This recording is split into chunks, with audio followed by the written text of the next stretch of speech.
They called me dead weight, so I gave them the mortgage bill and moved to Florida. I was folding towels in the kitchen when I heard them. Their voices were hushed, but I'd lived long enough to know when people were trying not to be heard. "You need to say something," Clara whispered, her tone tight with impatience. "Your mother can't live with us forever. She's not helping, she just takes up space." "She raised you," Michael mumbled. "That's not the point," she snapped. "We've got bills, stress, and she just sits there all day. She's dead weight." I froze. The towel in my hand slipped onto the counter. "Dead weight." "I heard you," I said softly, stepping into the doorway. Clara flinched. Michael turned, eyes wide. "Mom?" "That's not what she meant," he stammered. "It is," I said. "You just didn't think I'd be listening." They said nothing. I walked back into the kitchen, folded the last towel with shaking hands and placed it on the stack. My heart beat steady, slow, but strong.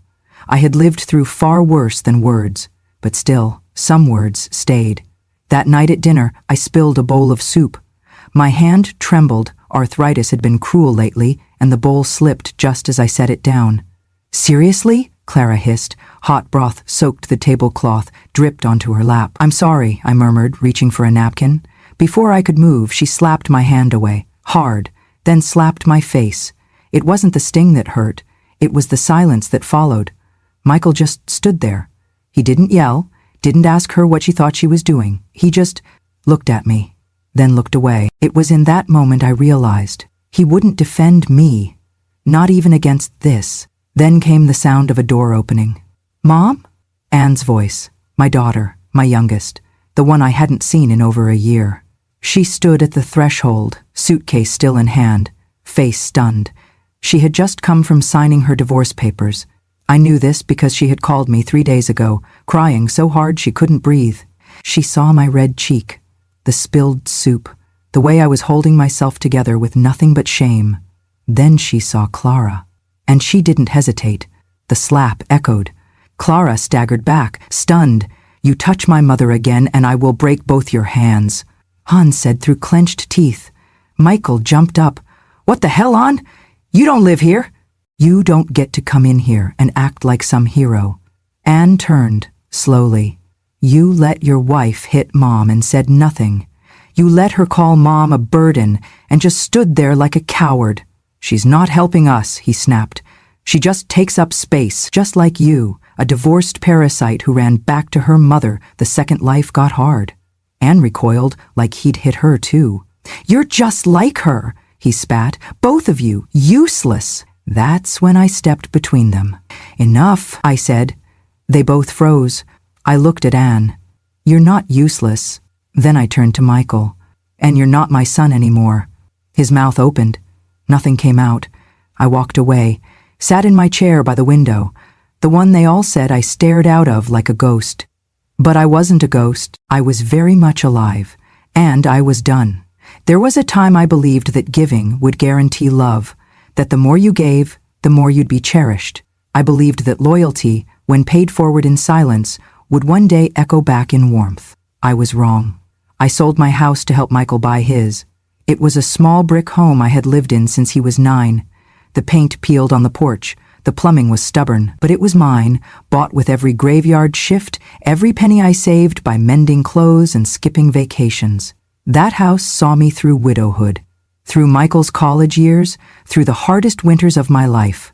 When he and Clara were expecting their second child, they came to me with wide eyes and hopeful tones. "There's this perfect house, Mom," Michael said. "Good schools, a yard, room for everyone, but we're short on the down payment." I didn't even blink. "How much do you need?" They said a number. I wired it within a week. I didn't ask to be on the deed. I didn't want them to feel burdened. Just a home for the babies, I told myself. They'll know what this meant. They didn't. I moved into their guest room, a space between the laundry and the garage. No window, a mattress on the floor. But I told myself it was enough. I was close to the grandchildren. I could help. I could belong.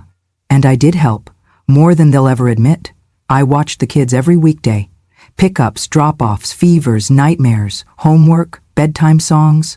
I cooked dinner most nights, washed their clothes, repaired ripped backpacks, never asked for a cent. Then one month, I noticed an envelope on the counter marked Final Notice. The mortgage. Michael brushed it off. Clara had to leave her job early. Things are tight for now. So I paid it, quietly. I set up a monthly payment to cover half the mortgage, never told them. I didn't want to embarrass him. He was my son. Month after month, I paid, and they never asked where the money came from. Maybe they didn't care. Clara changed. Slowly. At first it was small things, rolling her eyes when I offered to make lunch, correcting me sharply when I told the kids old family stories. "Mom, don't confuse them," she'd say. "They're learning a different way now." Then came the bigger things. "I think we need more space," she said one afternoon, glancing at the toys cluttering the living room. "Maybe if the guest room were open, we could turn it into a playroom." I said nothing, just nodded and gathered my knitting. Another day, I overheard her on the phone. "No, she doesn't pay rent, but she eats, uses water, electricity, it adds up." And once, while handing me a shopping list, she added, "Might be nice if you started picking up your own groceries. I mean, you do eat a lot of yogurt." Michael never said a word. When I looked to him for comfort, he looked away. The worst part? I kept trying. I baked her favorite bread, even after she called my recipes dated. I folded her laundry when she left it in the machine for days. I sewed buttons on her blouses when they popped. She never noticed. And when she did speak to me, it was to remind me, "You're lucky we have space for you. Not every family does." She said that more than once. As if the thousands I gave, the meals I cooked, the nights I sat awake holding her crying child, were all a favor I should thank her for. And Michael, my sweet boy who once built me birthday cards from macaroni, he just let her. He stood beside her, silent. One evening, I burned the rice. Clara walked into the kitchen, sniffed the air, and laughed.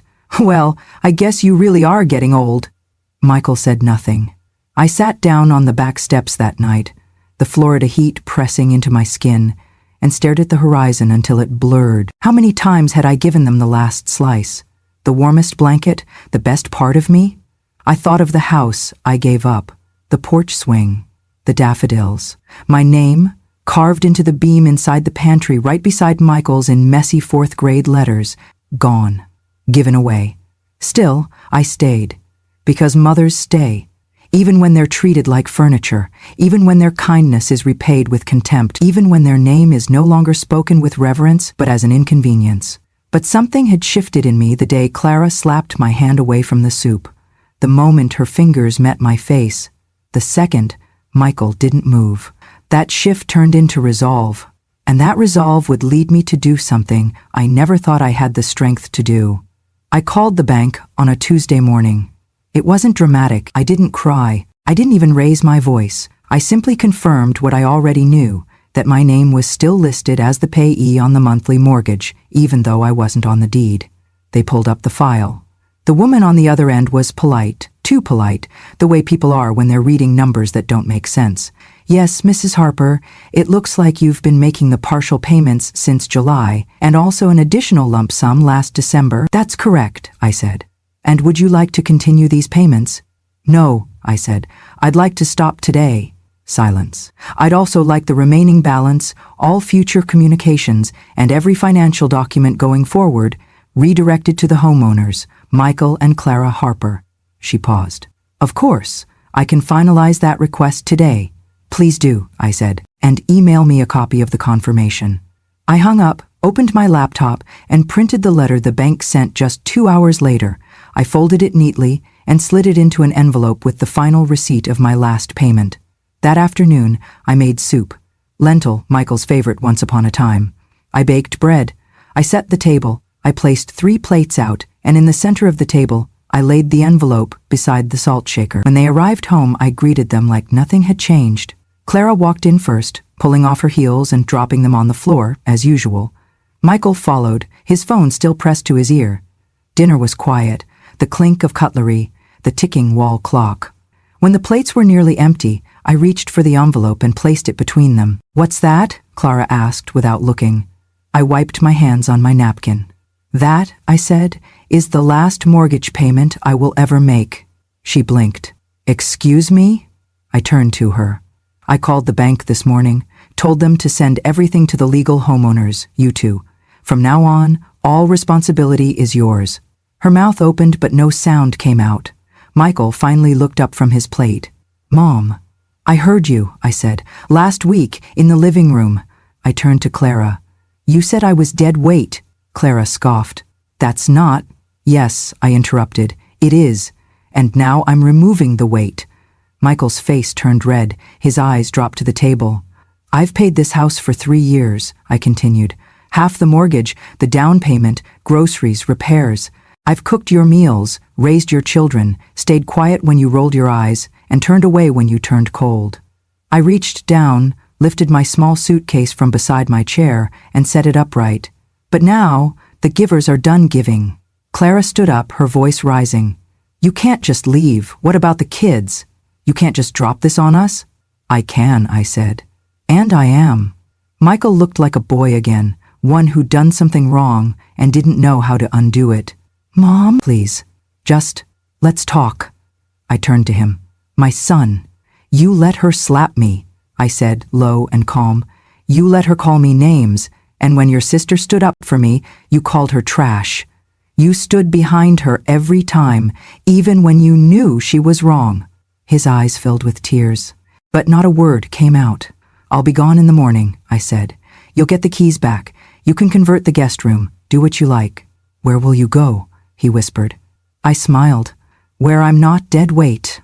I wheeled my suitcase to the bottom of the stairs, climbed up slowly to gather the last of my things, a few sweaters, a photo album, and my late husband's watch. That night I slept like a stone. In the morning, before the sun rose, I brewed coffee for myself one last time in their kitchen.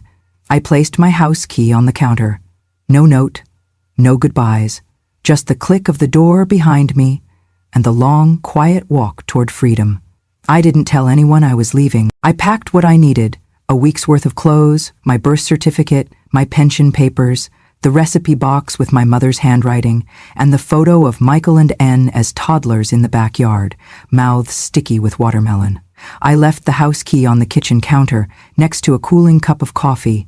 One last act of routine, no farewell note. At 5:40 a.m., I rolled my little suitcase down the street to the bus stop, the wheels clicking softly against the pavement. The morning air was thick with quiet. A neighbor watering his lawn waved. I waved back. He had no idea I was disappearing. The Greyhound bus was half full, the vinyl seats cracked with time. The air stale but not unkind. I sat near the window and watched the city shrink behind me, the place where I had lived like a shadow in someone else's house. I didn't cry. There was nothing left to grieve. I rode through Georgia's sleepy hills into the warm breath of the South. Hours passed in silence. I ate saltines from my coat pocket. I wrote a few lines in my journal, then stared out at the endless fields. I thought about Aunt, the daughter I hadn't seen in over a year. She lived in Sarasota now. Last time we spoke, she was whispering through tears. I think I'm done. I just don't know how to leave him. I knew that voice. I had once used it myself. When I finally arrived, the air in Florida felt different, softer somehow, even in the heat. I stepped off the bus into sunlight and cicadas, my suitcase bumping behind me like an old friend. Anne lived in a modest apartment complex just outside town. I walked the last 2 blocks. Her building was beige, with chipped railings and a cracked sidewalk. I climbed the stairs to her unit, knocked twice, and waited. When she opened the door, her breath caught. "Mom?" she whispered. She looked thinner than I remembered. Her eyes were tired, her lips swollen beneath a faint smear of makeup. She had always been good at covering bruises. She wasn't wearing her wedding ring. Neither did she. We just looked at each other. 2 women, worn thin from being quiet too long. Then she stepped forward and wrapped her arms around me. No words, just arms, just warmth, just the kind of embrace you only give when something inside you breaks open. I held her for what felt like hours. We didn't need to explain. We knew. We had both survived houses where love had conditions, where silence was safer than truth, where the cost of staying was your own reflection. Inside, the apartment was small, 1 bedroom, second-hand furniture, the air conditioner rattling like it might give up at any moment. But it was clean. Lived in. Real. I was just making tea, Anne said, wiping her face.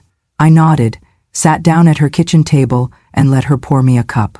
There were no questions like "Why are you here?" or "What happened?" She just placed the cup in front of me, sat across from me, and reached for my hand.